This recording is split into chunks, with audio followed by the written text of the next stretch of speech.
Despite the idyllic image many people associate with the United Kingdom, a land of picturesque villages, historic landmarks, and rich culture, the reality today is far harsher than most imagine. Over the past 5 years, rents in London have risen by 32%. In the borough of Greenwich, the increase has been even more dramatic, 54%, with average rent climbing from £531 in the year 2019 to £820 in the year 2024. In Manchester, rents jumped by 20% between 2022 and 2023, and by November 2024, they had risen by another 13%. In London, the average person now needs an annual income of around £76,000 just to afford a typical private rental. That is roughly 3 times the minimum wage. Buying a home is no easier. A first-time buyer in the United Kingdom now needs an income of around £66,000 a year, about the equivalent of 2 average British salaries. Even couples in the top 5% of earners can struggle to move from a 2-bedroom home to a 3-bedroom one. Add to that a severe cost of living crisis, rising crime, illegal migration, and deep concerns about pay and staffing in the healthcare system, and it becomes clear that the country is in serious trouble. This is a stark contrast to the Britain many once admired and respected. More and more people are beginning to feel that the state itself is failing. So what went wrong? How did life in the United Kingdom become so difficult? To understand this, we need to go back to the political turning point of the year 2019. In the general election that year, Boris Johnson became leader of the Conservative Party and campaigned on a message of hope and renewal for a country exhausted by years of uncertainty over Brexit. His slogan, "To get Brexit done,"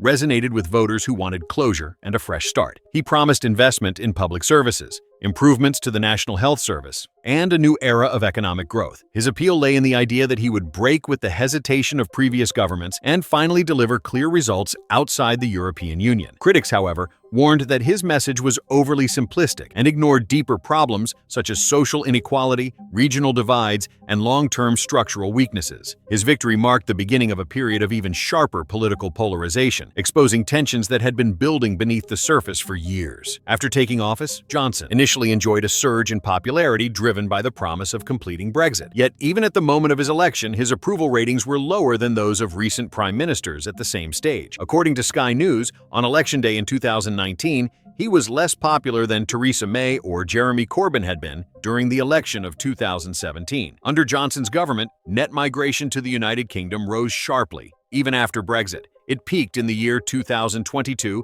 at around 764,000 people, and in 2023 it was still estimated at about 685,000. This triggered widespread concern. Surveys showed that more than 40% of the public believed immigration was having a negative impact on British society. To understand why so many people were uneasy about Johnson's leadership, and why issues like immigration seem to worsen rather than improve, we have to look further back. The history of the United Kingdom is a long tapestry of cultures, invasions, and migration waves. The early foundations of what would become Britain began with Celtic tribes long before the Roman invasion in the year 43. Later came the Anglo-Saxons, followed by Viking and Norman conquerors from the 5th century onward. After the Norman conquest in the year 1066, England entered a period of profound transformation, centralizing power under a monarchy that would eventually become one of the most influential in Europe. Over the centuries, England and later Great Britain built ties with many other nations, a process that culminated in the expansion of the British Empire from the 16th to the early 20th century, when the country became a global superpower. During this era, migrants arrived from many parts of the world: Spaniards, Dutch, French Huguenots, and others.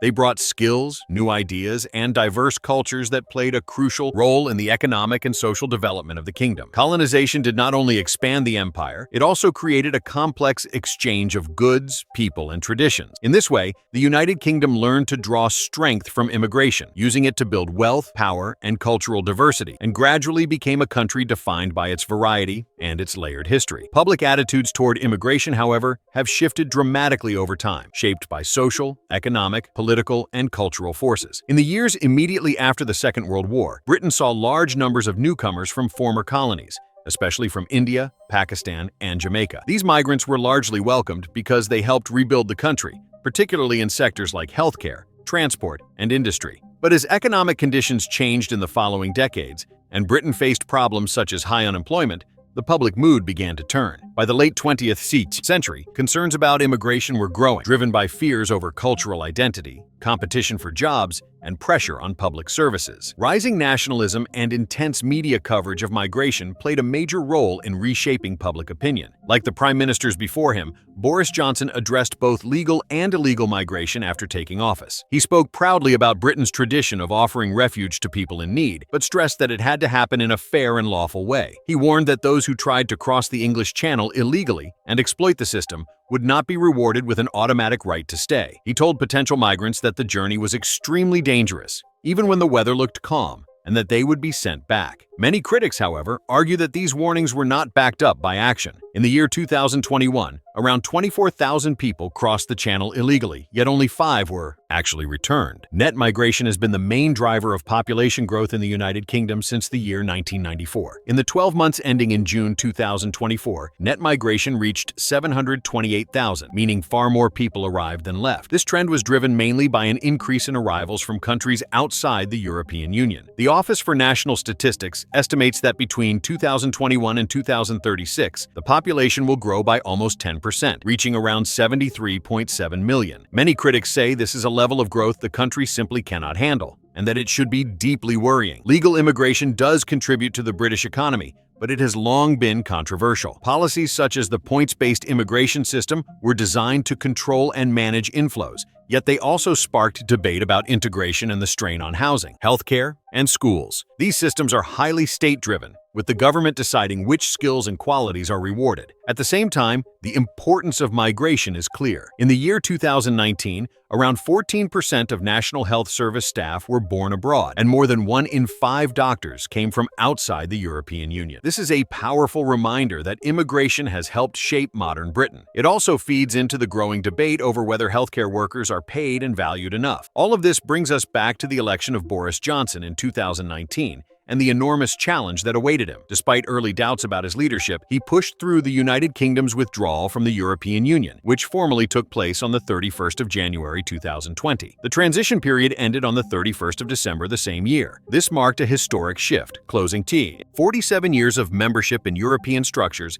and opening a new chapter in Britain's global role. The country regained control over its borders, laws, and trade policy, at least in theory, and promised itself a more independent future. But before that new chapter could even begin, an even greater test arrived. Just half a year into Johnson's time in office, the coronavirus pandemic hit, triggering the worst peacetime crisis in a century. The speed and scale of the outbreak caught even the most experienced policymakers off guard, and it would soon expose and intensify many of the pressures that were already building inside British society. It would be unfair to say that Boris Johnson alone made life in the United Kingdom almost impossible for so many people. Like every prime minister, his decisions divided society. At the same time, many point out that he took office in one of the most difficult periods since Winston Churchill became leader at the start of the Second World War. Both faced enormous challenges, but while Churchill was widely seen as a natural wartime leader, many doubted Johnson's abilities from the very beginning. After the decision to leave the European Union, the National Health Service came under unprecedented strain during the pandemic. Long-standing problems such as staff shortages and growing waiting lists only worsened and were still being felt well into the year 2024. Critics argue that increases in government funding failed to keep pace with rising demand, leaving the system underfunded, overstretched, and often close to breaking point. Although National Health Service staff initially received a 3% pay rise, many saw it as inadequate and even insulting given the pressure they had endured,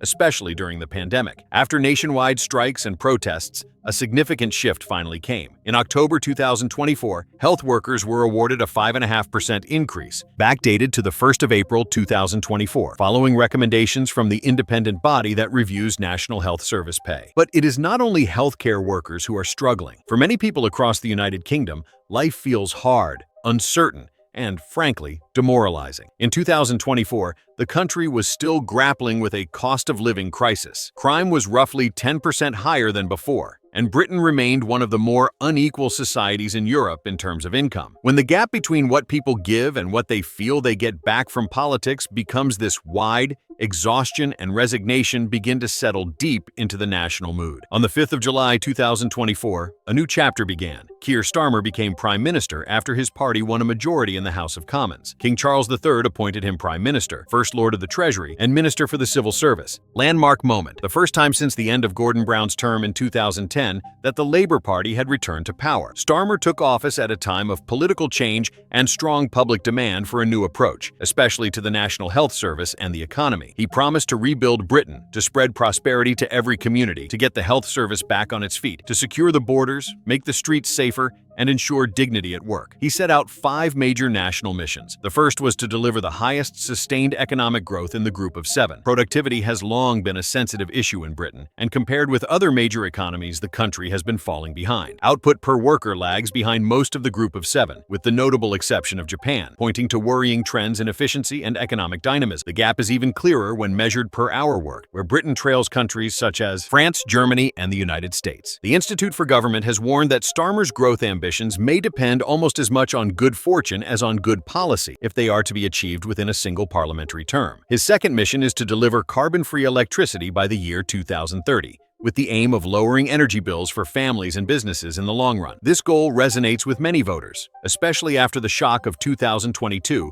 when typical energy bills jumped by more than 50% in the spring and by over a quarter in the autumn, increases not seen for decades. Some economists said the energy price shock was worse than any single year of the 1970s crisis. By November 2024, the House of Commons Library reported that electricity prices in the United Kingdom had risen to levels higher than in most European Union countries, with gas prices also becoming a serious concern. Costs for gas were expected to rise again in January 2025, along with further increases in electricity. Many households describe paying around £3,000 a year just for energy, watching the numbers climb on their apps, and then making painful choices, such as barely turning on the heating and relying instead on a small electric heater. Another of Starmer's missions focuses on improving healthcare, reforming the National Health Service, and investing in research and development to strengthen prevention and tackle health inequalities. At the same time, there is growing unease about what higher spending on research and innovation means for an economy that is already under strain. While many accept the long-term benefits, better treatments, better outcomes, and higher quality care, there is also anxiety about how these large investments will affect public finances and everyday life in the short term. Critics argue that breakthroughs in medical technology are important, but people also need to feel real improvements quickly, not just see promises on paper. And this is exactly where Britain finds itself today, caught between a past that built it and a present that is wearing it down, between promises of growth, security, and working public services, and the reality of unaffordable housing, soaring energy bills, strained public finances, and a society that feels more divided by the year. The future of the United Kingdom will not be decided by a single leader or one election. It will depend on whether the country can restore a sense of fairness, trust, and a state that genuinely works for the people. Because if it cannot, life here will become, for more and more citizens, not just difficult, but simply unsustainable.